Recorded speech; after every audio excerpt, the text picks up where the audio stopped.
Start recording. Yes, start recording. Good morning, Wendy. Good morning.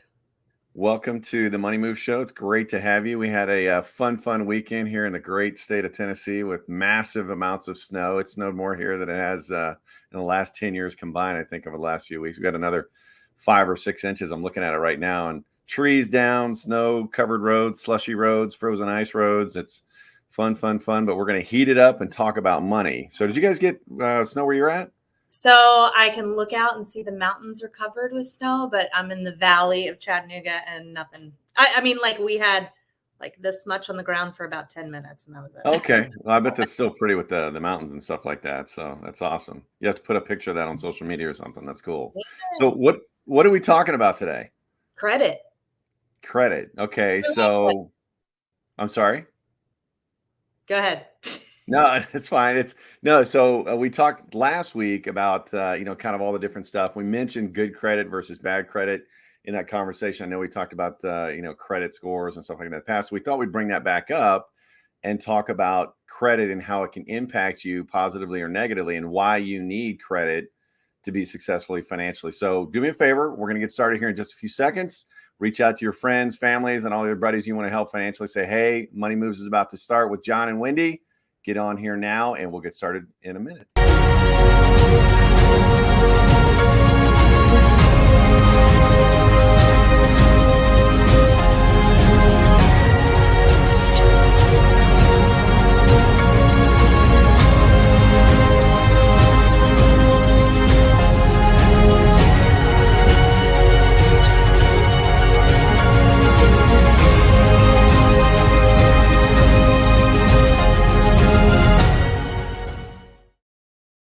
Okay, you just surprised me. That was so cool. And we are back live with our movie theater style entry. So I love it. I love it. That was coming. That was Yeah. so cool. Yeah. So I thought we'd up our game a little bit in 2022. So I'm glad you liked it. It was very cool. Very cool. Good stuff. So we're talking about money today, and we're talking about moves you can make, and we're talking about credit and how it impacts your money moves. So what are some things that you've heard out there about having credit, or should you have credit? I mean, we've all heard it. So let's just kind of touch on that for a minute, Wendy. Yeah. So, we talk about gurus a lot, so might as well bring them up here. The But guru. last week we talked about debt, good debt and bad debt, right? So now we're kind of digging more into the credit. And I, followed a guru who was like, you never use credit cards, you never finance anything, you never, right? And what I found was, as I grew up, that not having credit kind of sucks, right? So even I'm in a new place that I'm leasing right now. You can't lease a place without credit, right? Like you got to have credit. So anyway, so there's good credit, right? Getting good credit and doing it in a wise way, I think is important. And I think there's a lot of people out there, right, that have really bad credit and might need to know how to fix it. And then I think another thing we need to chat about is business credit. Yeah. Like we'll touch on it a little bit. We won't go into huge detail because I think that's its own show. But having credit in your business is important too for all the small business owners. So. Yeah. No, it really is. I mean, and that's one of the things that in a perfect world, or maybe in the 1950s, I don't know, one or the other, right? When you were small town and everything was localized and, you knew everybody, think of Andy Griffith, right? Mayberry, RFD, whatever. And you walked down and talked to Clyde at the local barbershop, and you walked over to the bank and talked to, Thelma, right? And they knew who you were. That's how they made credit assessments. They got a good reputation in the town, whatever, this, that, or the other. That's not the world. My favorite Christmas movie, by the way. Okay. Yeah, exactly. Right. We talked about that. It's a Wonderful Life, right? I forget the name of the bank or whatever that they ran, the savings and loan. But you went down and they knew you, right? And they worked with you and stuff like that. But that's not the world we live in anymore. Okay. Right. So the solutions that worked back then don't really work today. And really what those gurus are talking about, their heart's in the right place. But, when you pull back and look at the big scheme of things, they're giving bad information. Okay. What they're trying to say is don't use credit. All credit is bad. Don't use credit or debt on credit as a crutch, as something that you depend on you want to use it as a tool, right? Mm. And that's exactly what it is. Robert Kiyosaki talks a lot about, using OPM to make things happen and leverage, right? OPM stands for other people's money. He's talking about Yeah. the banks, the lending institutions, and things like that. But you also look at the whole point of what is it good for and what can you use it for. And if you're not using credit effectively, right? If you're not using credit effectively, you're really kind of tying one arm behind your back and trying to get ahead in life, whether it's from a financial standpoint or whether it's from, looking at trying to build something or things like that. And that can be a huge, huge problem. Okay. And you need it. I mean, you need it in today's world, because I don't know, if I'm the banker, I don't know who Wendy is, right? You come in and say, hey, I'd like to borrow money. What's the first thing I'm going to look at to determine whether you're credit worthy or not? Right. Credit score. Yep. Yeah. Yeah. And so, like, most people aren't paying cash for cars, right? No. Should you? Maybe. Yeah, maybe. Right. But like, most people aren't. And one thing it really affects is your interest rate. Like, yes, you're going to pay a lot more for stuff with bad credit. a lot more. And so exactly. It's all about, how much do you pay for something versus what I pay for something, and that's all determined and based on credit score, right?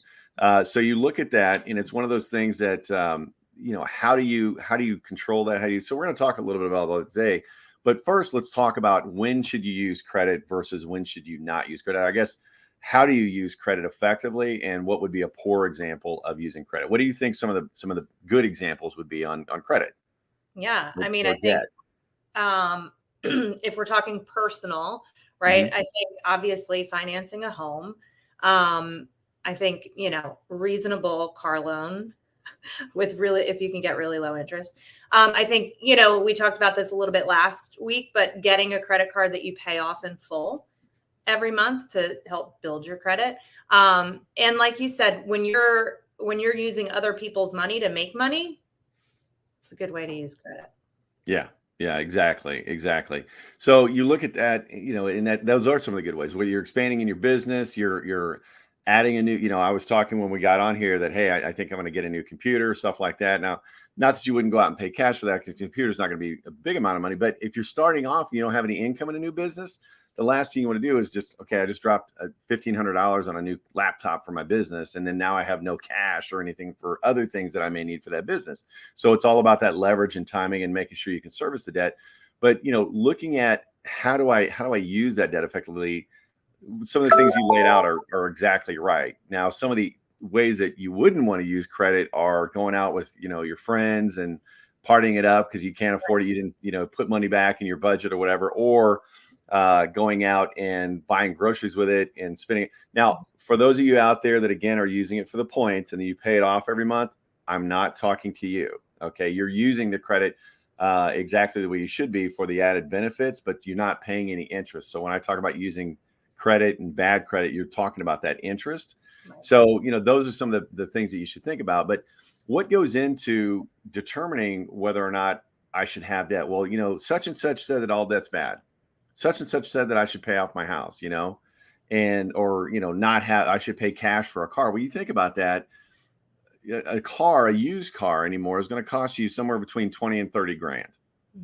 Okay. And there's not, I mean, that's an okay, good car. Not, you're not going out and buying a Lexus or something like that, unless it's super used. But, you look at that kind of stuff, that 30 grand that I just took out of my cash, all of a sudden I could have put a good down payment down, 5, 6, 7 grand, and had a low monthly payment for a short period of time. And most car notes now are anywhere from, depending on your credit, somewhere between 3 to 5% or lower. The last car I financed, I had 1.9. Wow. And so you look at that. Yeah. It's like, and I remember I was going to pay cash for it. And the guy across the counter from me looked at me and, he said, why would you do that when you can go out and the money's so cheap right now? And it is. Yeah. And you look at that, it's like, well, I got this thing and this little guy whispering in my ear, no, pay cash. And I got to take advantage and grow. Right.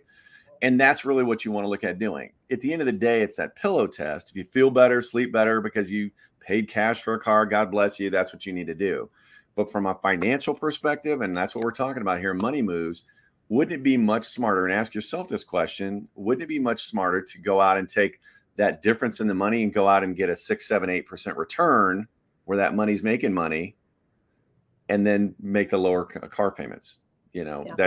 I think so. I don't know about you, Wendy, but I think so. Yeah. I mean, it takes discipline, right? People have, but that's what our goal is, right? And the goal with what we're teaching is to get people making those good choices, creating good habits, and then making those conscious decisions that are they're wise financial decisions. Hey, I'm not going to throw 40 grand or 30 grand at this car right now. I'm going to do that down payment, take the extra 20, 30 and put it somewhere where it's going to grow at a faster rate. I mean, and that's what the wealthy people do. Yeah, exactly. That's exactly what they do. I mean, it's turning around and growing that money, and how does it grow? So, you look at that's a key factor. Is number one, write this down. Number one, how am I going to use this credit? How am I going to use this debt? Am I going to use it for good, or am I going to use it for evil? Right? Kind of ask yourself that question, right? For you Star Wars fans out there, are you part of the rebellion? Are you part of the empire? Right? So you look at that, and it's one of those questions you've got to ask yourself. You've got to have an honest answer for yourself. Are you disciplined enough not to fall into the debt trap? And if you're not, then you can still use credit, but just get smaller limits and things like that to kind of control yourself. So that's question number one. Am I disciplined enough to do it? Number two is, what am I gonna use that credit for? Okay. And what I mean by that, I'm talking about the purpose of credit, because you set up credit for different types of things. Okay.